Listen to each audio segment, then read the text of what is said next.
Too bad it didn't go as you thought it would. Just get that divorce paper submitted and disappear. My husband changed as soon as my father-in-law was admitted to the hospital. I couldn't believe what I was hearing. Tom and I are going to divide his inheritance.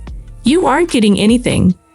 There is no money for a wife who is incapable of doing her own housework. And no words. When I went to the city hall to file for divorce, however, I discovered a terrible truth. Nancy is my name. I am a 24-year-old housewife. Tom, my husband, is 40 years old. It's a May-December romance, as people say, but it didn't go through a romantic courtship like in the movies. It just kind of happened. It was just luck that I ended up working for Tom's father at a construction company. For some reason, the company's president seemed to like me a lot from the start and repeatedly asked me to marry his son. The reason for this was that Tom, who was to become the company's next president, seemed to have no other marriage prospects. The president, who was worried about his future, was pessimistic about the company. He was worried that the company he had worked so hard to establish would end if there was no heir. Tom's father, who had met my father through work, even came to our house and asked for me as his wife. My family owns a construction company that has been in operation for generations. My father used to work for Tom's father's company for experience when he was younger. Tom's father helped my father in any way he could, including teaching him how to run a business. Maybe because of this, my father couldn't ignore the offer and decided to hear what he had to say. However, due to the age difference, my father did not agree immediately, but instead said that Tom and I should have a dating period. He wanted to respect Tom's and my choices, he said, but that the conversation about marriage would have to be after a dating period. Tom, on the other hand, knew that the marriage to me was a condition for taking over the company, so he agreed to this proposal of my father's. I had a good relationship with Tom, and we went on many dates for dinner, movies, shopping, and so on. After some time together, Tom and I had grown close enough to believe that we would get along fine if we got married. We were officially engaged not long after that. Shortly after the engagement, Tom's father became ill and had to go to the hospital repeatedly. Instead of Tom, who was at work, and my mother, who couldn't drive, I had to take care of my father-in-law in the hospital. My mother-in-law told me to focus more on housework for her family, telling me I'm not doing a good job, considering I was going to become her daughter-in-law. Nancy, hurry, the morning reception hours will end. Take him. Even before we married, I felt treated as if I were a maid, but I said, yes, I'm coming. I'll start the car. I was looking after my father-in-law one day when my mother-in-law suggested that I move in, even though it was a little early, because it would be easier for me to take care of him. I agreed to this, considering having to commute from my parents' house to take him to and from the hospital every time. It might be easier for me just to live with them. I would have been moving there soon anyway. I assumed the wedding would take place after my father-in-law's health improved, so why not just write the marriage paper as I move in? There were no rumors of him having other relationships when I began living with Tom as his wife. I soon realized why he had reached the age of 40 with no relationship experience. Anyway, he's extremely conscientious about money. He was a miser who insisted on not wasting any money. He'd also keep meticulous records of our dates, telling me how much he'd spent on me, how much he spent on food and gas. Furthermore, my mother-in-law, who enjoys bullying others, is always next to me, being sarcastic and abusive. No one would dare approach them. Tom was very generous with his mother, spending and said nothing when she spent a lot of money on travel and name-brand goods. I was wondering if he was a mother con who loves his mother so much that he prioritizes her over anything else. To be honest, I thought I made the decision to marry too quickly. I reasoned I should have moved in but not marry him until I was more familiar with their personalities and domestic affairs. However, when I considered my father and my father-in-law, I found myself speechless. My father-in-law's unconditional love for me was the only thing that kept me going. That day, I was getting ready to take my father-in-law, who hadn't been feeling well since the previous day, to the hospital first thing in the morning. Observing that my mother-in-law was treating me like her housekeeper. "Nancy, have you made breakfast yet? The way you cleaned yesterday was unacceptable. Can you hurry up and just do it?" My mother-in-law did nothing but move her mouth as she sat in front of the television. Tom was sitting beside her, idly watching TV. "I'm sorry, I don't have time. Have to take your husband to the hospital." "Oh, well then, shouldn't you have gotten up earlier?" "I have to go out as well. Make us breakfast before you leave." I wondered if they could do some of the work themselves, seeing the two not even caring about their husband and father. "Father-in-law, please wait a moment. I'll be finished in a minute." I rushed and made breakfast and served it to Tom and my mother-in-law. I went to my father-in-law after finishing everything and tried to help him stand up. "I'm sorry I'm making you work so much. I have to apologize to your father too." At that same time, my father-in-law collapsed. "Are you okay?" I was horrified that my mother-in-law and husband must continue to eat breakfast as if nothing had happened. In any case, I ended up calling an ambulance. My mind just went blank until I heard the sirens. When the ambulance arrived a few minutes later, "Sorry, Nancy, I have to leave, so you handle the rest. I have work to do as well, so please lock up." They left, leaving my father-in-law and me behind. When we arrived at the hospital, he had regained consciousness and was admitted. After the hospitalization procedures and doctor's explanations, it was already dark outside. "If something should happen to me, I will leave you something, Nancy," my father-in-law said as I sat with him on the bed. "It's my way of apologizing for making you endure my unappreciative son and wife. I guess I've been focused on work too much to know what's going on at home." My father-in-law continued in a weak voice, apologizing for wanting me to be Tom's wife. Soon after, I heard someone clear their throat by the door. Tom and my mother-in-law came in. They both approached me and inquired about the condition of my father-in-law. I thought that as family they must be worried, so I assured them, "He'll be fine, he just needs to rest a little, and he'll be out of the hospital soon." I told them what the doctor said. Perhaps it was just my imagination, but Tom clicked his tongue, and it appeared as if my mother-in-law was disappointed. Several days later, when I was getting ready to visit my father-in-law, Tom and my mother-in-law handed me a paper and said, "Once you have filled this in, please go and submit it to the government office." The form had green ruled lines on it, and it was a divorce decree.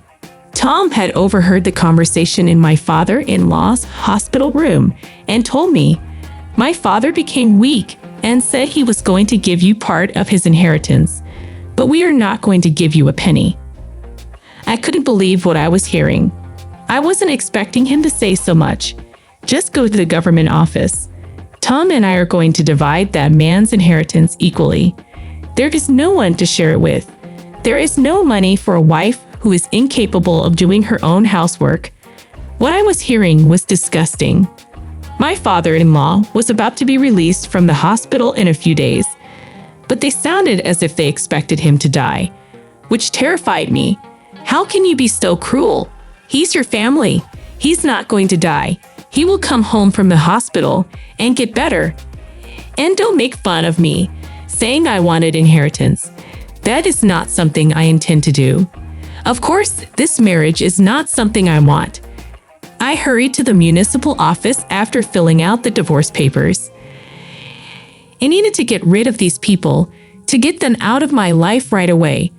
When I arrived at the municipal office and hurriedly handed in the report, the receptionist returned it to me with a strange expression on her face. Was there something about the form? He said my name wasn't correct, so I assured him that it was my name. He still said it doesn't match the records. This time I was asked for my maiden name, and it did match. The official laughed and said that my marriage certificate had never been submitted. We had never been married. He returned my completed divorce paper to me. I contacted my mother-in-law to find out what had gone wrong, and she replied, "Oh, I completely forgot. I had it all this time." I didn't believe her.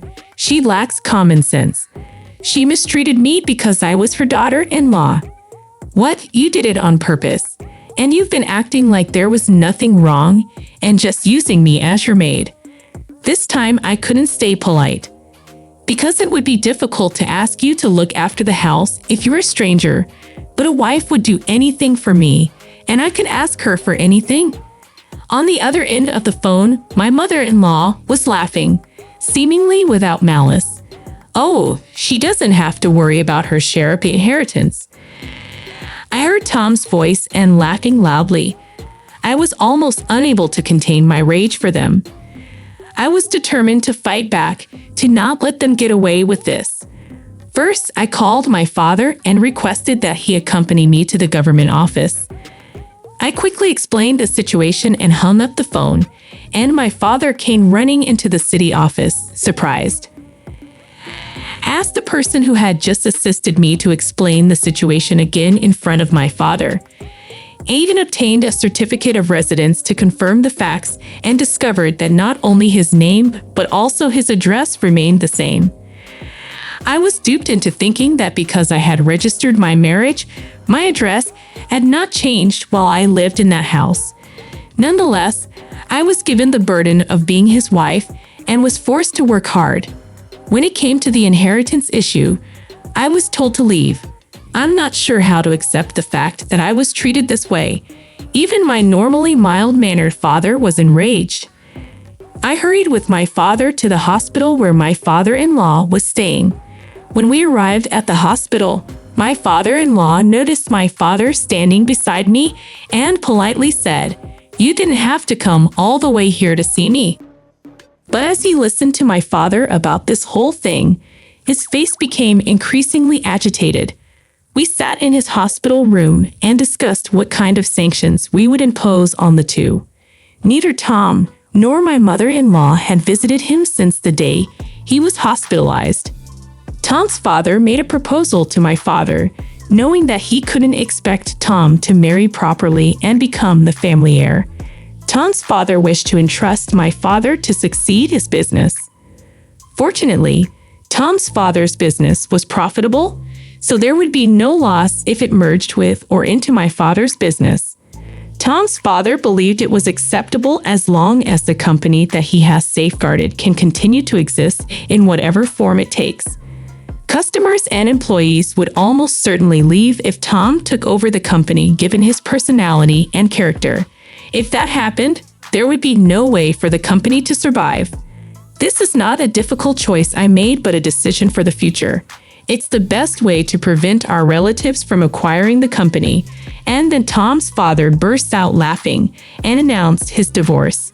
She thinks about money so much that she goes out and spends all her time in luxury without even visiting her husband. She deserves this. Is this enough to make up for the trouble I've caused you guys?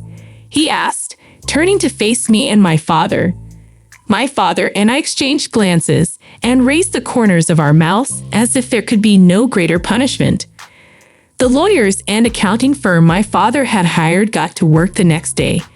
Finally, they decided to merge Tom's father's company with my father's company, retaining the company name.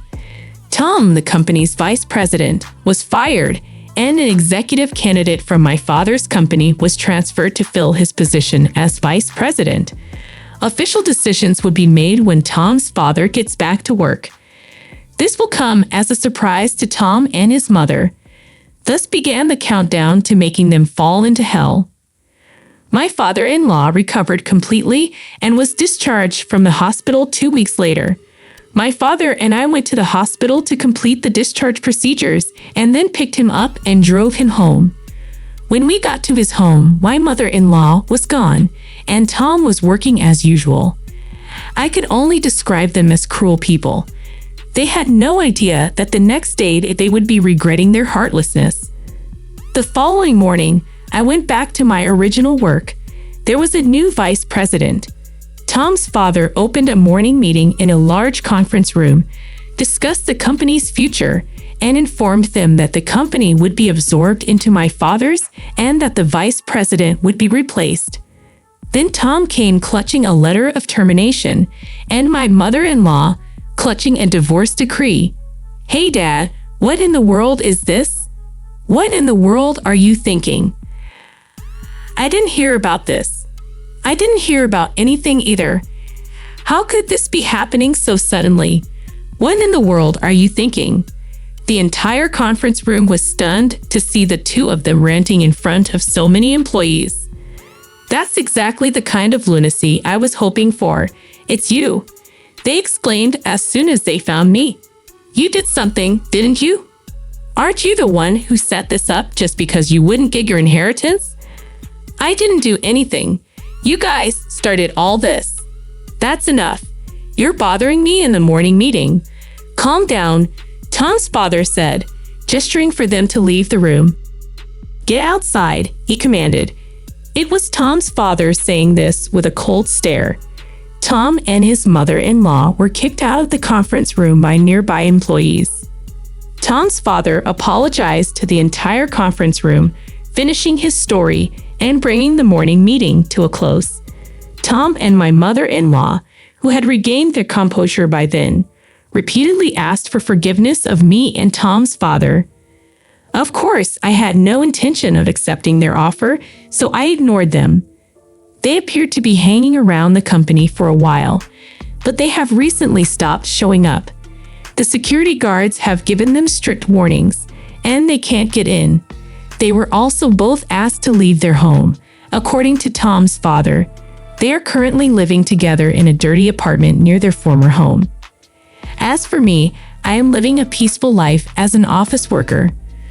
My father, on the other hand, is still angry and is preparing to file a claim for compensation from Tom and his mother-in-law for what they did. The two have lost all hope of earning a living. This must be the start of hell for them. I won't help them, of course, though. I hope they'd realize that the way you treat people will always come back to haunt you. As days passed, the ripples of their actions settled into a quiet resolution. Tom and his mother-in-law remained on the outskirts of society, their once influential status reduced to whispers of cautionary tales. Meanwhile, the company flourished under the steady hand of my father and Tom's father, their merger proving to be a strategic masterstroke. In the tranquility of my newfound peace, I reflected on the tumultuous journey that led me here. It was a path fraught with betrayal and deceit, yet it also revealed the strength of resilience and the power of justice. I found solace in the knowledge that I had stood firm in the face of adversity, refusing to be a pawn in their game of manipulation. As for Tom and his mother-in-law, their downfall served as a cautionary tale, a reminder that ill intentions and cruelty often sow the seeds of one's own demise. While I harbored no ill will towards them, I could not help but feel a sense of vindication, knowing that their actions had led to their own undoing. Life moved on, and with each passing day, the wounds of the past healed a little more.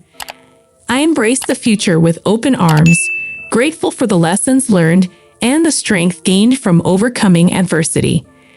And as the sun set on that chapter of my life, I walked forward with newfound confidence, ready to face whatever challenges lay ahead, knowing that I had emerged from the storm stronger than ever before. The moral of the story is that kindness, integrity, and empathy are virtues that should never be underestimated. It highlights the importance of treating others with respect and compassion, regardless of their social status or circumstances. Additionally, it underscores the consequences of greed, manipulation, and mistreatment, showing how such actions can ultimately lead to one's own downfall. Ultimately, it emphasizes the power of resilience, justice, and standing up for what is right, even in the face of adversity. Thank you for joining us on this journey today. If you found this story captivating and thought-provoking, be sure to subscribe to our channel for more intriguing narratives and insightful content. Remember, every story has its lessons, and by exploring them together, we can uncover the wisdom that enriches our lives. Don't forget to hit the like button if you enjoyed this video, and share it with your friends to spread the inspiration. Until next time, stay curious, stay compassionate, and keep seeking the stories that shape our world.